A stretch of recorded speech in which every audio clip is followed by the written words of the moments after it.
What if it was possible to have local, fresh groceries delivered right to your door? Think of all the free time you'd have. Well, Instacart gives unlimited grocery delivery for one low monthly fee. Forgot that special ingredient in your favorite dish? Instacart can deliver it to your front door in as fast as 1 hour. You can shop multiple stores, see deals in your area, and save time and money. I've been using Instacart for over 3 years. I started using them in Arizona, and I'm using them here in Florida. I love the time-saving convenience. They pick the freshest products, and they keep my eggs safe too. To receive your first delivery free, follow the link in the show notes so that Instacart knows that we sent you and to help support the show. Instacart. Never step foot in a grocery store again.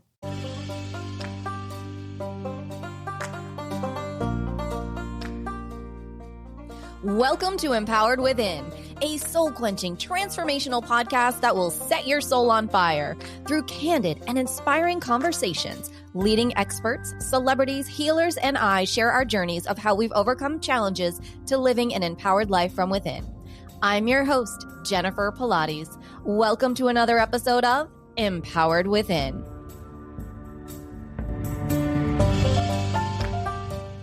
Hi there, and welcome to the show. I am honored to have with us Dr. Sherrie Campbell. Dr. Sherrie is a licensed clinical psychologist who specializes in helping healthy people cut ties with toxic people in their lives. She's a nationally recognized expert in family estrangement, a best-selling author, a TEDx speaker, a top 1% podcast host. Her show, Sherrie Sessions, Cutting Toxic Family Ties. She's a well-known social media influencer and regularly featured as a media expert. Welcome to the show, Dr. Sherrie. Thank you, Jennifer. I'm so glad to do this with you. I love seeing you in my social media, and this is going to be a good show from our little talk we just had. So I'm really excited.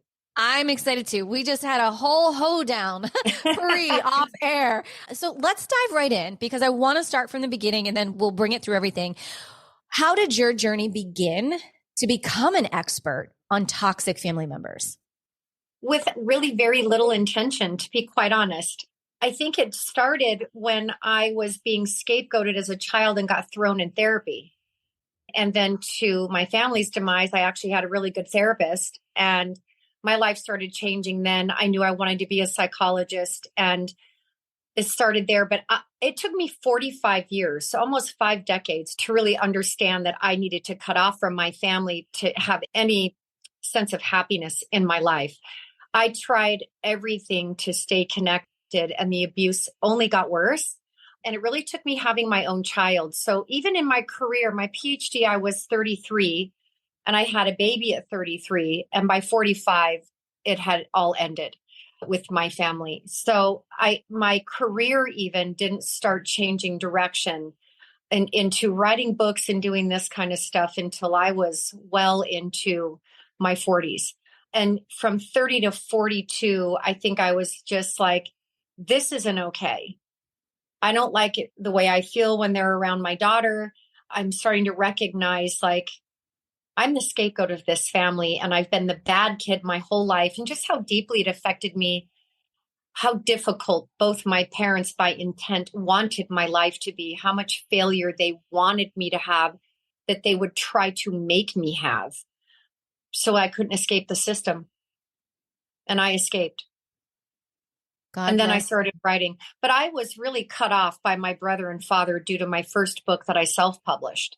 My relationship with them ended at 42 on my birthday, no less. That's when they chose to attack me about that book. And then it took me until 45 with my mom. I think moms just hold a little bit of a different space in a child's heart. And she, by far, my more evil abuser as well. Wow. Thank you for sharing that. I know that I mentioned off air, when I read your book, Adult Survivors of Toxic Family Members, you literally saved my life. And I shared with you that when I got this book, it was pre-holiday season.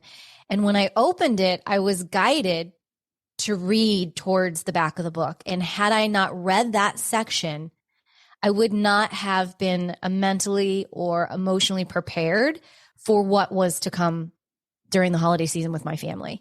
And it's been since then that I've gone 100% no contact with anyone at this point.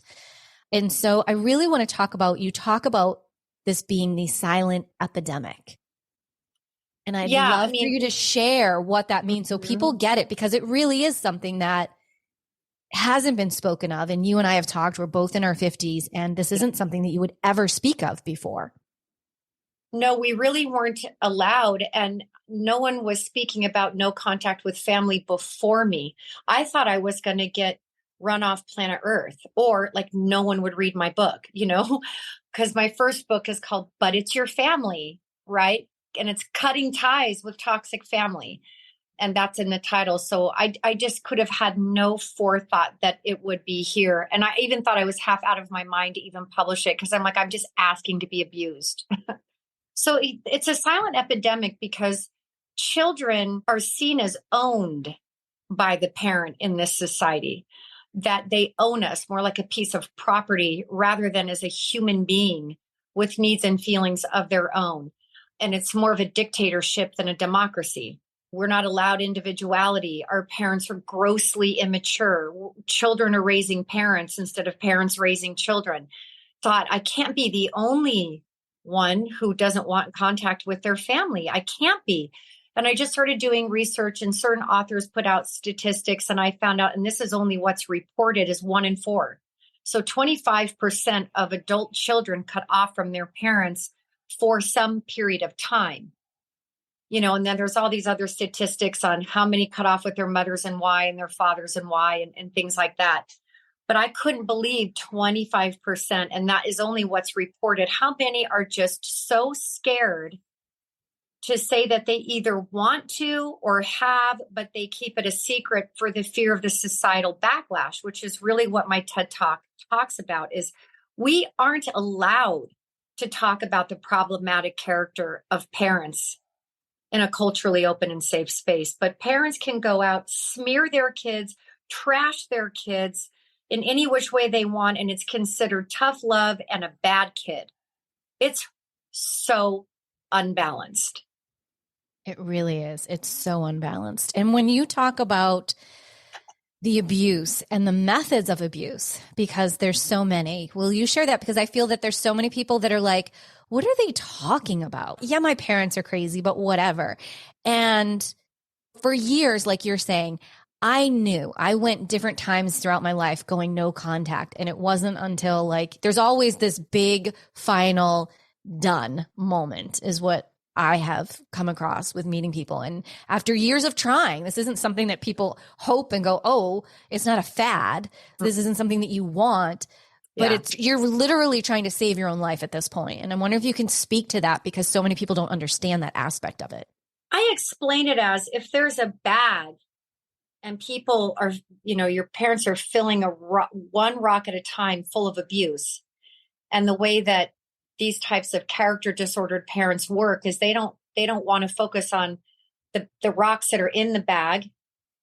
Because if you do that, it's like you don't get over anything. You always hold on to grudges. But the rocks are the same pattern of the same abuse over and over and over. And no matter how many times you try to communicate and pull out your PowerPoint and it's logical, and you're going to come out with their twisted version of that story. And at some point, the bag breaks. We're human beings. We run out of try at some point. Now, most people don't try in interpartner relationships for 45 years to make it work. Some do, but in interpartner violence, you tend to get out a little sooner than 45 years, right? Some don't get out at all. I acknowledge that. But when they get out, people are happy.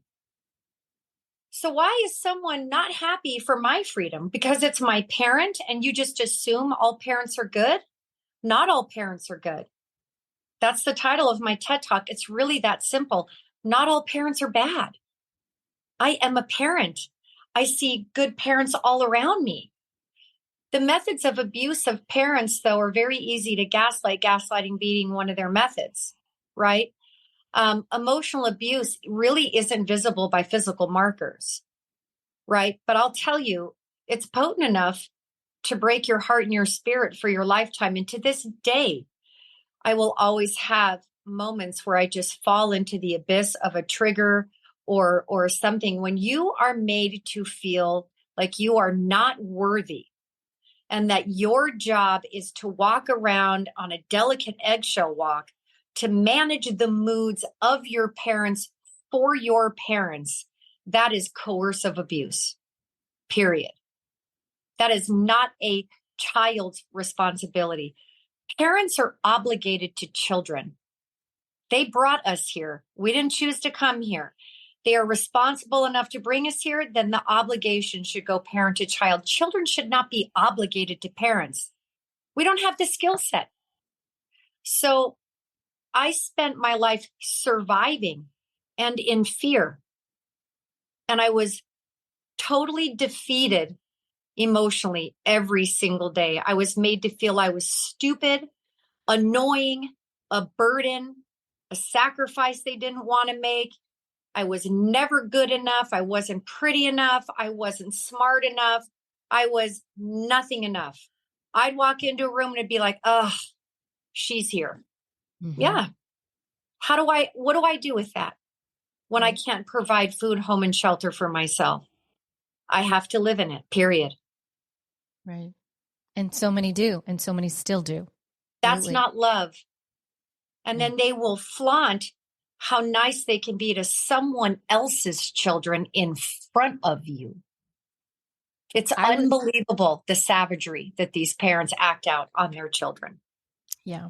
And it's interesting. And I would ask this question before I even make that statement, is because I've had that happen to me. I can remember for years, I would cry to my mother, or I would cry to family members being like, when is it my time? When do I get my mom?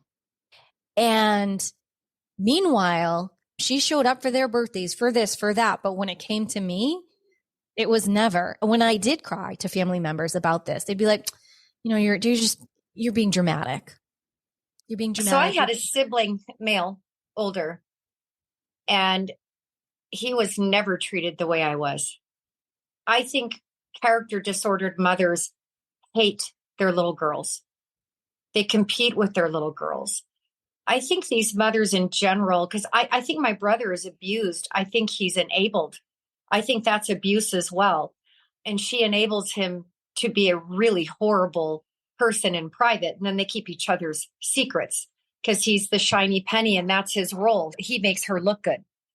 But I know all kinds of secrets because someone was turned into the scapegoat after I left, and she divulged all of it. And not only are things far, far more evil than they were when I was there, but I certainly kept that as evidence in case I needed to use it, which I did because my mother sent a friend of hers to my social media to call me a money-making schemer with my childhood story. So I let that woman in on the secrets that I knew and all the 40 photos of evidence that I had of what they had done to this other scapegoat.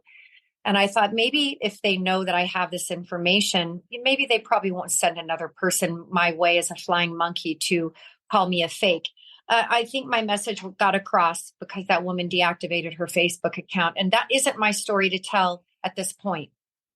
But I look at it like if she's going to continue to give me content through abuse, then I'm going to continue to write because I can't be the only one going through this. And if I can turn that predator into a purpose and really help somebody to understand that the craziness that they're seeing is actually real and they're not alone, then I will do that. At this point, it's not my story to tell. So I hope they're mindful enough to keep it there because what I know would really destroy their reputations. And I'm not in the business of doing that. I don't want to do that. I don't want to have any dialogue like that, right? But if I'm forced to protect myself yet again, then I will do that. My books are about me, not her.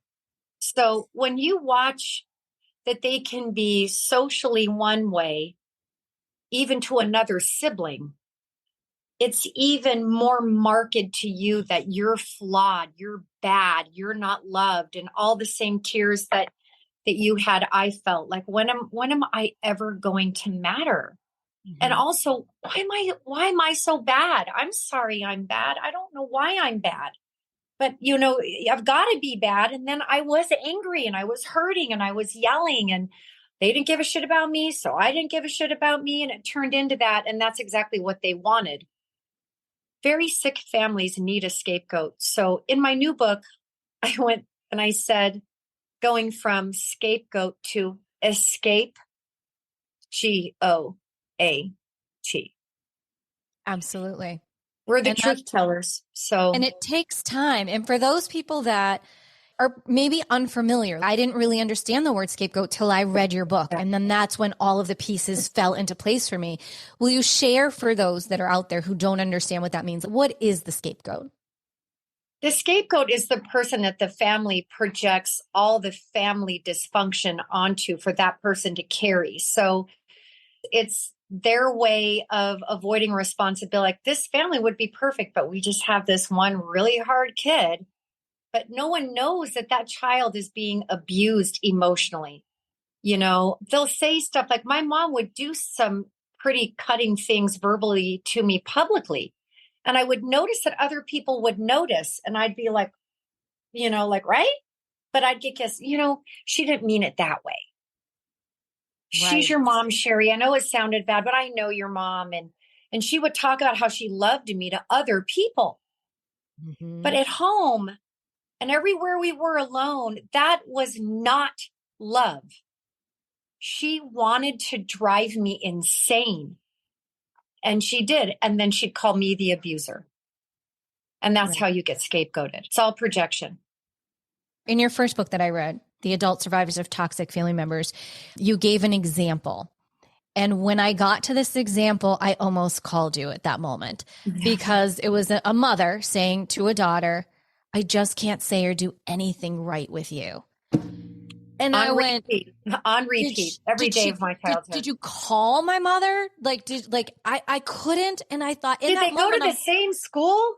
Yeah. I thought, I seriously am not crazy. Now, meanwhile, I had already read a good portion of the book at that point, but I thought, oh my gosh, this really is a pandemic. This is insane. And yet I was so grateful that you had been through this, and here you are, the expert showing up. And finally, it was like God just placed you in my path and said, you need to know the truth now. You do, and you deserve to. As I got older, that evolved into, well, I guess you know everything. You're the shrink. It was so mind-boggling that then she hated me for being educated. And she'd use it as a fault. She made everything about me bad. Everything. Yes. And God, is that hard to outgrow and is so hard to live with. And it was so heartbreaking. She really broke me. And I still have so many fractured pieces from her that I'm constantly working on, that I enjoy working on. I enjoy this development that I have in the new book about emotionally abusive parents. There's such a huge survival guide on how to get the various parts of you to interact, your broken parts with your more healed parts, or your child parts with your adult parts, and, all of those things. And the movie Shawshank Redemption? Oh, yes. There's a theory that dealing with acute trauma is much easier to survive than to deal with someone picking at you every single day. That is so much more harmful to the human psyche. And that's whenever I think of Shawshank Redemption, I feel like that's almost even how I escaped. The more she picked on me, the more I tried to escape. The more she picked on me, the more I tried to escape. And my abuse has not ended. We've been no contact for 8 years. I never, all I do is I write my books and I help my following. And she still is just out to try to publicly humiliate me and do whatever she can. And she's never going to see my emotional carcass laying at her feet ever again. Those statements of, I can't do anything right. Well, when you're young, you're like, I'm sorry. I don't mean to be so hard or difficult. I didn't know I was being difficult because I have my own thoughts, or I want you to treat me nicely. Mm-hmm. So it's so confusing when you're not old enough to get it. And then even when you are, you still want to believe like, nah, it's got to be me. It can't, it's my mom, so. Right. It's a title. And for you, exactly. It's your mom, it's your uncle, it's your father, it's your cousin, Your it's your aunt. sibling. You've talked about this numerous times. We wouldn't give a pass to a stranger on the street if they did this to us. But because they are labeled with the mother, the father, the uncle, the aunt, the cousin, the whomever, your brother, your sister, suddenly they get a pass. And now here we are years later, picking up the pieces, realizing when someone's saying, after everything I've done for you, after all the money I've given to you, after how dare you? And then you finally realize, wait, how much you've been gaslit. And I remember years ago, I had a therapist and it was so bad. I walked in with my phone and I handed it to her and I said, I need permission to block this person from my phone. It was one of my parents. I was so mentally, emotionally abused that I needed a stranger to give me permission to block someone who was tormenting me. Yeah. And in adult survivors of toxic family members, the introduction is you have permission.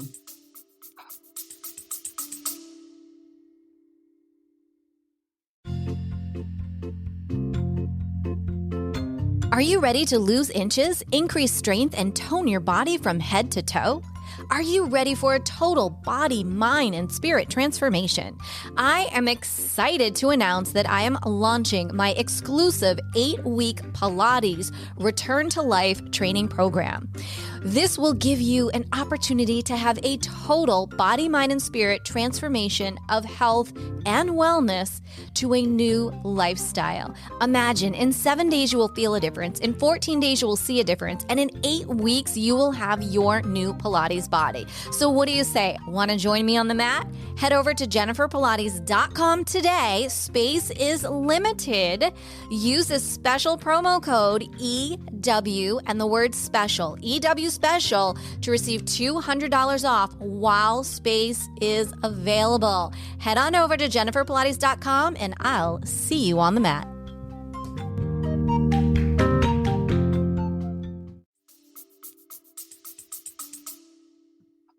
I probably sat at that part and cried for an hour.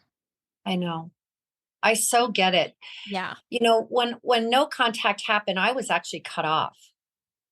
I got cut off, which wasn't uncommon. She would go for weeks and not speak to me over, some split hair.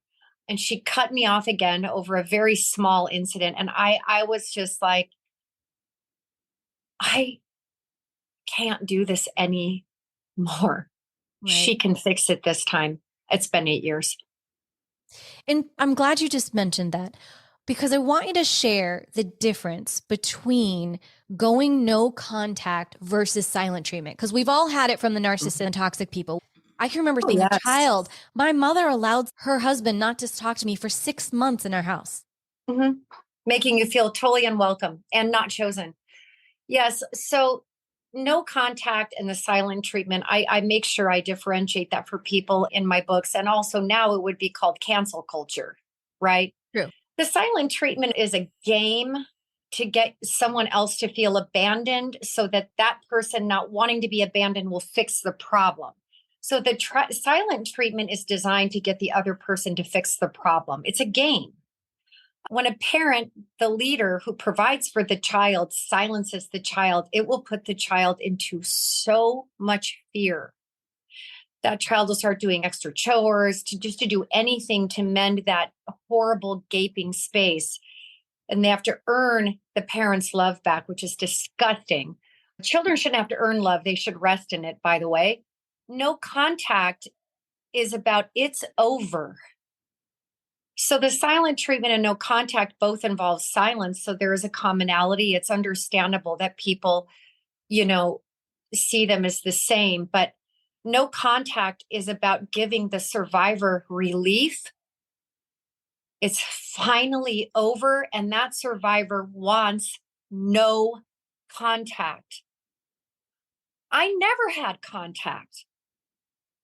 Even when it was verbal and active, I tried so hard to make contact, to have a breakthrough, to have understanding, to move the relationship to a new area. I tried every PowerPoint, every new time of the day, new facts, new truths, new tone of voice, new PowerPoint. I tried it all to make contact. I never had contact, but no contact. I just stopped. I accepted there was no way to contact these people. I would always get told, don't talk back. So then I was like, oh, well, that implies a one-person conversation. So then when I wouldn't talk back, she'd be like, oh, you're ignoring me. I'm like, what? Right. Exactly. Like, what is happening? Mm-hmm. I look at it as my mother cut me off. I'm respecting her decision. Mm-hmm. She doesn't get ridiculed for it. I do. Super. So no contact is taking a relationship from active and verbal into inactive and silent. The relationship is still existing. It's still there. It's just that it's not verbal and active anymore. It's been put on inactive and nonverbal. That's all that it is. But I have no desire to have her beg me back. I have no desire to have her want me back, which she wouldn't anyway. But I don't have that intent. The silent treatment is, oh, I'm going to show her, I'm going to make her so scared that she's going to lose her mom. And she, every time she won, because I really did want to love my mom and I wanted her to love me back. Right. And I played into her game. I just didn't know it was a game.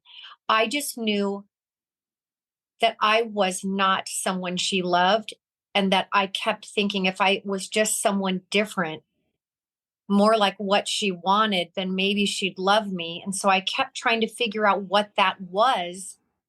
And she just kept changing the game. It was ridiculous. Right. Oh my gosh. And so when you talk about no contact, you also talk about cycle breakers, which that has become kind of a buzzword lately. And I'm wondering if I could have your permission to read a piece of your book, Out of Adult Survivors of Toxic Family Members, that talks about this, because there's two things in here that I'd love to read, one now and one later. Of course. That are just so phenomenal. How do you not share what you've given here? And so this is all about how do you cope with it, and what do you do? And so Dr. Sherrie writes, maybe I won't read it just yet. It's no, we had this talk before and I told her I was going to do my best to get through without crying, because this is very let me share something with you while you gather yourself. I'd never done an Audible book before, right? Before becoming an author, because I hadn't written a book.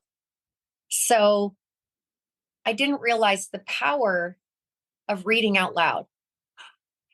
And I didn't cry even once writing one of my books. But then I go in to record it, and I'm all by myself, and it's me and my voice. And the way it sounds in Audible is it's super crisp and clear in your ears. And you've got someone sort of outside of you and they're on a big thing, right? To hear myself tell my own story out loud was a level of healing and feeling that I never would have known existed. And what's happening with you is we have a similar story. All of us survivors have a similar story. When you're reading it, you may cry, but when you go to actually read it out loud. So now I put my patients through a gauntlet that I'm putting into a workbook, and there's exercises I have them read out loud. Mm-hmm. And they all cry. It makes it so real. And then you're like, it's another beautiful level of healing. And yes. I mean, I'm always working with my clients on somatic work and the breath work. And so it's like, you don't want to hold these emotions down. I want to allow them to come through. And I want to be very honest and authentic as to why, because this episode is so important and so heartfelt to both of us. Okay. Yes. I'm ready. Are you ready? I'm good now. Okay. I am ready. Thank you. Dr. Sherrie writes, the only true responsibility you have in your relationship is for your own mental health. It is your job to take care of yourself for other people, and it is their job to take care of themselves for you. If in your own life, you must put your mental health first. Keep in mind that you are a cycle breaker. You are wise enough to recognize that you have the potential to be as cruel and manipulative as your family has been towards you, but you're empathetic enough to sacrifice your familiarity with that type of abuse in order to break the cycle. You do this through setting boundaries. With ties severed and strict boundaries placed on your family, the next step on your journey is learning to fully rely upon yourself. Yes. And relying upon ourselves when we've been raised in these codependent, sick relationships is also its own sort of fearful thing. When you're the scapegoat, they convince you cannot do that. And you read in that book that my mother cut me out of my grandmother's trust in a specific way that she couldn't legally cut me out. But the way the trust was set up was that my mom and the bank had to agree. Okay. My grandmother having no clue how abused this would be. And it was really for my daughter's education, right? And I ended up seeing an attorney because I got ghosted when I asked for the same amount of money that my sibling took. And I offered to keep that money in that bank and have it managed by them. And I got ghosted. So money is also one of their ways that they make you feel like you can't live without their money, that you're not going to survive. And that is cult stuff. And any group of people can be a cult, and a family can be a cult. A friend group can be a cult if they're bullies. A gang is a cult. And I talk about in the new book how similar it is to leave a cult as it is to leave a toxic family. And I didn't know that until I watched Scientology in the aftermath. And I was like, whoa, I'm going through every single one of these things. The only thing they're not doing is living next door to me and going through my trash. It's the only thing they're not doing. Right. They're trying to starve me back. They're just trying to destroy my reputation, all to get me to tap out and come back. Instead of saying, I'm sorry, I love you, let's fix this. No, it's let's starve her. Let's berate her. Let's scare her. What is that? It's abuse. So it is hard. And that part of the book, I guess hearing you read it out loud, tapped me into how scared I felt. Am I going to be able to do it by myself as a single mom? Am I going to be okay? Do I really need them? Because if I don't go back, and I write about this in the new book, now I can't. Because now I've really betrayed these people, right? So it's just so unusually hard and wrong. It's fundamentally evil to do this to your children. And they do it. And we don't have a choice, and we don't have any refuting evidence. And it's how many don't leave?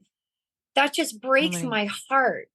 And has it been really hard, this journey? Yes, but largely because of my programmed fear to do it alone. If I look back, I did phenomenal. I've been doing phenomenal without them, better than I ever could do with them. But that inner child space is like always scared the bottom's going to fall out. Even to this day, my default is fear. It's not, I still have that programming that if I want anything, I have to suffer for it. Yes. And that I also have to have some level of guilt, even if I've suffered for it enough, if I actually have it. So all of these things come from this upbringing, and it's called, in Scientology, Leah Remini talks about the deprogramming. And I'm like, wow, I never would have thought of that. I'm still deprogramming. Literally, I write the books, and I moved to my office recently, and I found a journal in my office. And I thought, oh no, if this was here, that means I was such a wreck that I was writing in between patients. So I opened it up, and it was something I have just completely blocked out. And I felt like, that movie Back to the Future? I felt like I went back to the past, and like I was stuck there. And I hadn't seen my boyfriend in like a week. And this is surreal. I've never had this feeling. So I'm really far along the way if I'm writing the books. And this still happens to me. So it's always okay. And in my own podcast, I'm doing a whole series on grief. And this is called long-term grief. And this is because of why. But when I saw him next, I felt like he didn't know me anymore, that I had gone on a whole trip to another zone. And I started explaining it to him, and I'm not much of a crier, and I was sobbing. And he's like, why? We've been together 8 years. Like, why didn't I know this? And I'm like, because I shut it away somewhere. He's like, maybe you shouldn't read your journals. And I'm like, no, it was really good for me Cathartic. to remember that on some level, because that will now help me in sharing some of this stuff, because we can feel like, oh, I took all these steps back. We didn't, but you can't go in and get a lobotomy of your amygdala and hippocampal areas, which is the space where memories are attached to emotion, right? So if you get triggered, you haven't lost any ground. I think that you're gaining more wholeness so that you can clear even more of the pain on your journey to alleviate from your life and to also help you navigate today. So you have to really welcome the journey and its pain. Absolutely. And I always say that if you are having a trigger, take that step back, let the light shine on it, because all it's showing you is we've got a spot here that still needs to be healed. It's okay. Right. Feel it, move through it, and take your step. You're not going backwards. I mentioned to you before this podcast, I was very surprised. You and I have been looking forward to this podcast for over a month. Yes. And I started to have such anxiety 20 minutes beforehand. And I went, wow. You really, okay, let's go back and reread some more of the book. This is another layer that you're going through. And I think that's important for people to hear that. And you talk about the importance of grieving, the no contact. And I want people to understand that, because I think so many people don't understand. They think that this is heartless, that you have no emotions and you're cutting it off. And it's the exact opposite. It couldn't be further from the truth. It couldn't be further. Now, I would say that cancel culture is a very hateful space. And I think our society is disgustingly sick in that area. No one wants to go no contact with their parents. No child wants to be without community. Family is the most important social community we could possibly belong to. No contact is about abandonment, that our parents, our family members would rather die and go to their graves and never see us or their grandchildren again than to offer any variation of the next 3 sentences. I am sorry. Mind you, these are only 3-word sentences, not hard. You were right, or I was wrong. The ego is so out of control that they would rather lose the relationship and go to their grave than to do what it would take to repair. So then what that means is that the victim is responsible for all reconciliation and repair and the hard labor of what that looks like. Can I tell you how many people have shown far more concern for my perpetrators and what they need to get better than what was done to me and what I may need to get better? And do you know why they do that? Because they know I'm reasonable. And they count on my ability to be reasonable to let go what happened to me. That is so profoundly twisted that it mind boggles me that hands down people worry about what our perpetrator needs. I don't get that. And if it wasn't apparent, I don't think that would be happening. You know, I watched 3 children in court last year testify against their parents. Letitia Stout murdered her stepson and manipulated her daughter into believing that she was innocent. Had the dead body in a van with the air conditioning on, locking the dogs in the back, and carrying around his body in a suitcase. And this daughter almost got convicted. She had no clue. She was manipulated. And then you watch Lori Vallow's kids on the stand, And those are extreme cases, but they're all based in coercion and manipulation. So what it takes for someone not to care about my perpetrators is my perpetrator has to murder somebody? Right. Really? It's such extremes. Like our society has gone just so haywire. So haywire. Now, So haywire. coercive control is abusive in 5 European countries and now also in Australia. Okay, and I don't know them by heart, but I think it's Ireland, Spain, France, Denmark, and there's one more. Coercive control is abuse. No one should have, she murdered my spirit. She sucked me of all my value, as did my father. He physically harmed me, got into cults, told me I was his sexual partner in other lifetimes. I'm sorry, but I didn't deserve that. I didn't deserve that.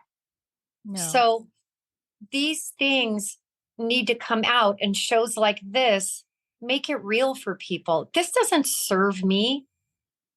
Don't you think I'd rather have a different story? Right. I would give up the writing and all the things so that I wouldn't have some of the core wounds that I have around my lovability and my worthiness for my life. Absolutely. So as cycle breakers, it's our responsibility to share our truth and to come together as a community and to give each other the love that we were never given and the support that we were never given. My community online, they're so incredible. It's an incredible community of strong people. And I'm so grateful that I found you and I found them, and that we've all been working together, because it's been, again, you think you're alone in this. You think it's just you. Society makes it out to be it is you. Yeah. And you learn later. And most of us do. It's much, much later in life generally that we're all learning this. And it's not any one-sided. You talk about secondary abuse being even more painful than the actual perpetrator. And I would love just to touch on that a little bit, because that really hit me too. Yeah, so there's secondary abuse and post separation abuse, right? So secondary abuse is when, like, my mom, in the first, after, she cut me off, then she didn't speak to me for 6 months, and then I get these random Christmas presents. And one of them was she's a master packer, okay? Her job had a lot to do with packing. So everything would have, look like a crime scene got shipped somewhere, fragile, all the things. Not packed that way. It was a bronze. I don't know if you know what a bronze is, but they're small statues and they're solid. They weigh about 20 pounds, but they're not very big. And they sit on mantles. It's like a cowboy, with a, so they're all over where I grew up in the ski resort areas. Bronzes are very common. So it was a bronze broken at the base. So that means by intent, because they're very difficult to break, of a mother swinging around a daughter. Wow. No gift receipt. And I'm in perpetual confusion around my mother. So my boyfriend was like, not knowing how to tell me, like, she did that on purpose, right? No gift receipt. So now I have to contact her. Do you see the game? Mm-hmm. And someone there said, well, maybe it really did just break in the thing. So that's secondary abuse, where now the abuse is so clear, but this person doesn't want to believe it's abuse. So they go at you to think about your own abuse differently. When I was cut out of the trust, people are like, well, that's probably not what she's doing. Maybe you just don't understand. And so I went to an attorney, not because I needed one, but because I needed to prove to these secondary people that parents will actually do this shit to their kids. Okay, so when we're not believed by people, or we are encouraged to go repair with our abusers and feel sorry for our abusers with them, that's secondary abuse. Post-separation abuse is the gift. That's just to be cruel. So I took the gift and I threw it in the trash, because she's so evil that I knew that if I sent it back, she would say I broke it to hurt her, and she would go march it around to anyone who would listen. So many examples of that occur. But secondary abuse is when other people side somehow with your abusers and they kind of make you doubt yourself that you're really abused. That's secondary abuse. And they will come after your closest people and they'll say, well, she's trying. No, no, no, no. She is manipulating you. And then you look crazy to those that you love the most. It's so challenging. And then the smear campaigns. And that brings me into talking about the dirty work, bringing in other people, talking about the flying monkeys.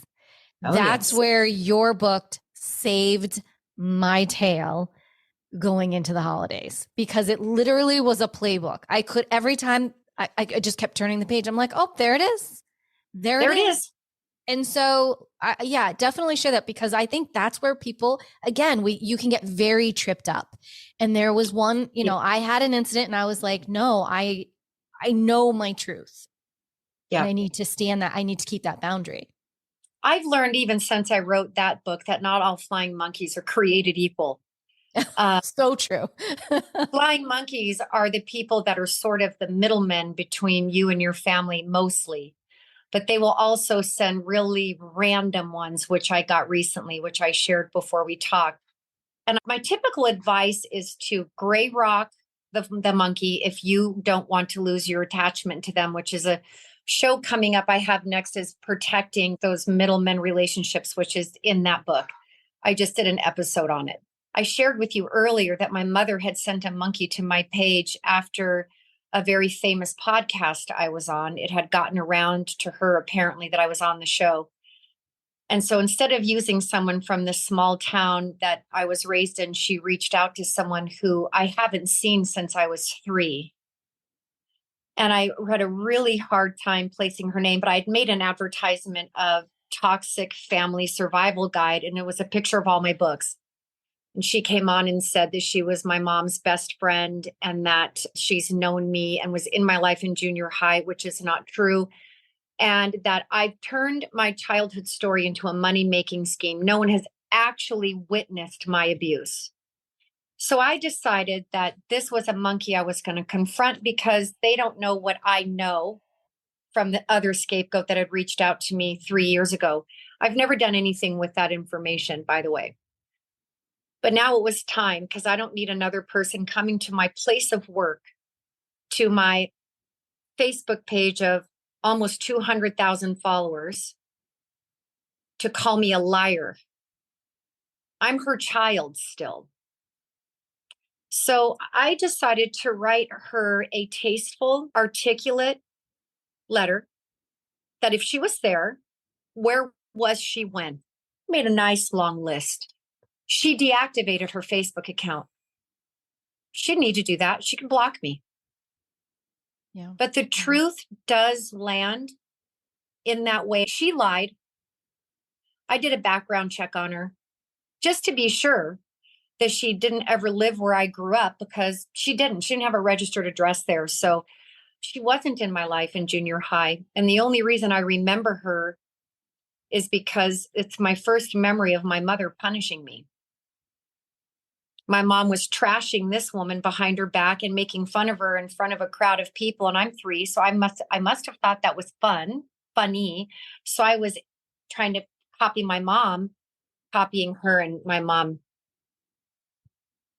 don't you ever do that in front, that type of thing in front of her. And I had that memory and I thought, well, I should probably just let her know that then. So my intent in her, and I think you can use a monkey every now and again. It's been 8 years that I've ever confronted one, but I know things they don't know that I know. And I think it's best that they know I know it now, because, maybe you just don't send abuse to my page. Probably don't do that. If you don't want to be exposed, then maybe just don't do that. I'm not provoking you. I leave you completely alone. I'm in my own world. No one you don't need to hear about me, read my books. And if you do, ignore it. You cut me off. You don't want me in your life. I'm out of your life. Be happy. Right. But the flying monkeys are a really interesting form of abuse, because it really just makes you feel outcasted and ostracized. And it dives right into the scapegoating and the smear campaign. And the whole intent is to fix things for your abuser. Right. And so I have a question, because I did ask a few people knew you were coming on, and they were like, okay, so what do we do about, we've gone no contact. Now, people that we've never had contact with right, suddenly are stalking our social media, watching everything that we do. And we've had a good chuckle over it. I'm like, oh, you too? Me too. I'm like, I have family members that don't really give a rat's ass about me for years who suddenly need to stalk everything that I do. Let them. You know that theory, let them? Yep. I love it. Let them. Part of no contact is freedom and liberation, and we will never have control because social media just allows so much access. One of my family members has cut me off because of she had to, probably too hard for her to not go in with the in group, but she follows me. I'm like, you're a fan, Oh, totally. and go tell them all. Go tell them what you think you see. Go tell them. I've blocked as many of them as I can, but you can create new accounts. Mm-hmm. So let them. If they start to get harmful to you, block them. If they make a new account, because see, if they can't help themselves, they're like gnats anymore. I just start blocking them. But yeah, this woman, the only reason I even recognized her, I didn't recognize her name, but I went to look at her picture and I recognized her, this part of her nose. Oh, how interesting. And then I'm like, oh, that lady. Oh my gosh. Now I was only 3, but I remember she was very funny and I liked her. There was something else about her that my mom was making fun of that I don't want to say, but at that age, I was only 3 and I really liked that too. And my mom was very cruel to her about that. So it was her weight. So I liked how cozy and funny she was because my mom was tiny and evil. So I remembered her for a loving reason, which is super sad that this woman, and I think maybe my mom had her so incensed that she was so programmed and without refuting evidence that maybe that woman might have thought she was really helping my mom, who she saw as the victim. And so I was not mean to her. I have compassion. I know how manipulative that woman can be. I think she thought she was doing something helpful. And I think the reason she deactivated her account was because it was written from a space of, I didn't attack her. So I think being someone you can like around those that you don't is a superpower. And the only way to get there is to really go through and heal your wounds, because healing makes us, and this is one of my favorite words in the whole world, but it makes us articulate. And that is a superpower. Our emotions, if we just act them out like our families, they can be very childish. And then we can act in ways that just fall into their, I needed to respond to this monkey as Dr. Sherrie, as the woman that I am today, not the inner child who was so hurt and so upset and just so mind blown. This woman's educated to be a teacher. I'm like, aren't you like supposed to love children? Like, I am this woman's freaking child still. Are you kidding me? And so I chose to take a few days. I thanked her, honestly, for the inspiration, because she proved everything true that I've ever written about, that it's still alive 8 years later. And I am thankful for that, because it does give my following, they saw it happen to me. Right. It's the validation. It's the validation. It's real. This is real. Everything I talk about, I live. Exactly. She had no idea what she was doing, but what she was doing was actually propelling you so much more forward in your writing and in your community for them to see it firsthand. Once I got through the shock, yes. Yes. Once you got through the shock of it. Yeah. Oh my goodness. Well, you also share, as we've been going through this episode and sharing so much, and it is a heavy episode. And this has been done very intentionally and very authentically and very much coming from a place of love and compassion for ourselves and for anyone that we talk about. Because again, this goes back to being, as you talk about, the silent pandemic that's going on. Something that I really wanted to touch on is that you talk about it is possible to heal after cutting off your family. And if I may, there's a small passage, and same book, Adult Survivors of a Toxic Family Members. You write, Dr. Sherrie writes, with ties severed, you have the space to search for, discover, uncover, and recover your true self. You have the space to learn to be whole without shame and guilt. It is time to start giving the person you are today the encouragement you need and deserve for having come so far as an independent and resilient human being, despite the family that raised you. And as you can see, this was, even on the day that I read this, it says, everything is underlined and highlighted, and it says tears. And to this day, that is such an empowering statement that it touches me so much to remind me, and I want to remind everyone that's listening, of how resilient and how independent you've always been. Yeah, And without now, right? And you didn't know it. And now you can stand in that empowerment that you have in a different, aligned, healthy way. Yes. Yes. And I think that I learned because I tried low contact, I tried cordial contact, I tried it all. And as long as there was any drip of that poison, I couldn't heal because the wounding is just so much there that one little drip ignites all of it. And I'm so thankful. And I honestly think, my mom's relieved. I think she abused me to leave. And I think that I came back from it so many times wanting her love. And I think she knew somewhere in her, it just made her more and more angry that I kept coming back with love. Mm-hmm. And I think she's relieved. And I honestly think she loves playing the victim of my story. Mm-hmm. I think she has some sort of parade about it weekly. Anyone who will ask, she can say that I lie about her in all these books. I think I've given her a tremendous gift. She loves attention. And I imagine that she is so psychologically immature that this is exactly what she uses it for. And I think she loves probably every minute of playing that Oscar-worthy winning performance of the victim. And I think that she is relieved because the authenticity of how much I wanted her to love me made her hate me. That is so powerful. That is such a powerful statement. And it takes a lot to get to that place to even be okay to make that statement. Oh, yes. That's a lot of work in and of itself. Wow, Dr. Sherrie, we have, whoa. And folks, I really, I just want to let you know that even before we started today, we already agreed that we were going to do at least one, if not two other podcasts, because we've absolutely so much to talk about. We're literally only just diving in. We have so much to share and want to help everyone heal because we know that we're not in this alone. The statistics show that. But we also want you to know that it's safe to talk about these things. It's safe to take actions, and it's safe to seek out like-minded survivors because that's what we are. We're survivors and we're thriving and we're learning to live an empowered life from within. That is what we are doing.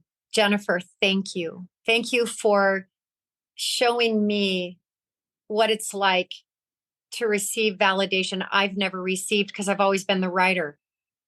I've never received what I've given because there's no one really in front of me writing on the no contact. So there's people alongside of me now that have jumped into this niche. But to see how something that little old me wrote affected you in this way and many others, it's just such a gift for me. And it's so inspiring. And it's kind of like a corrective experience that I get the validation back from watching you get it. So thank you so much. And thank you we'll do a little Dr. Sherrie series. It's going to be great. And I'm so happy to do it.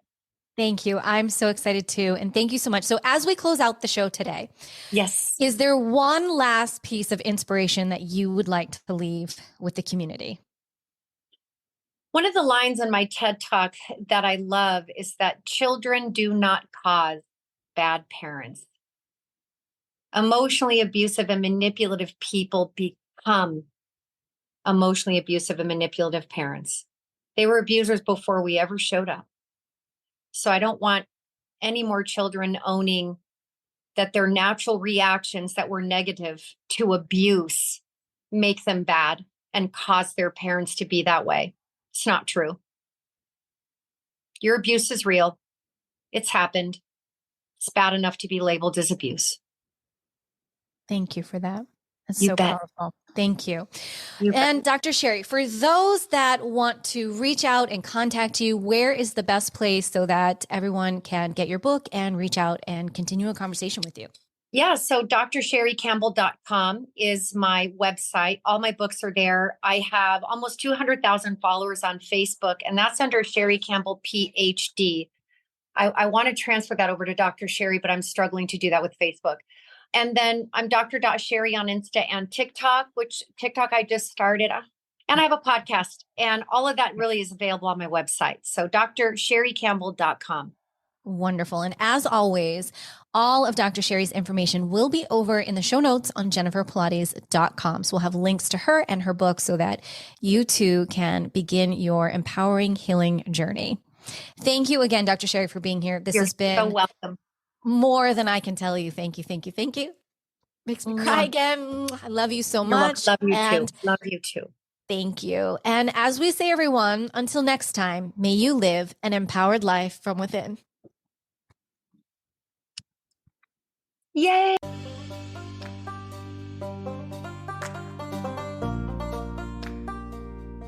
Thank you so much for tuning in to another episode. Please remember to rate, review, and subscribe to Empowered Within with Jennifer Pilates. Your feedback is important. It helps me to connect with you and gives me insight into who you are and what you're enjoying about the show. For today's show notes and discount codes from today's sponsors, head over to jenniferpilates.com. Until next time, may you live an empowered life from within.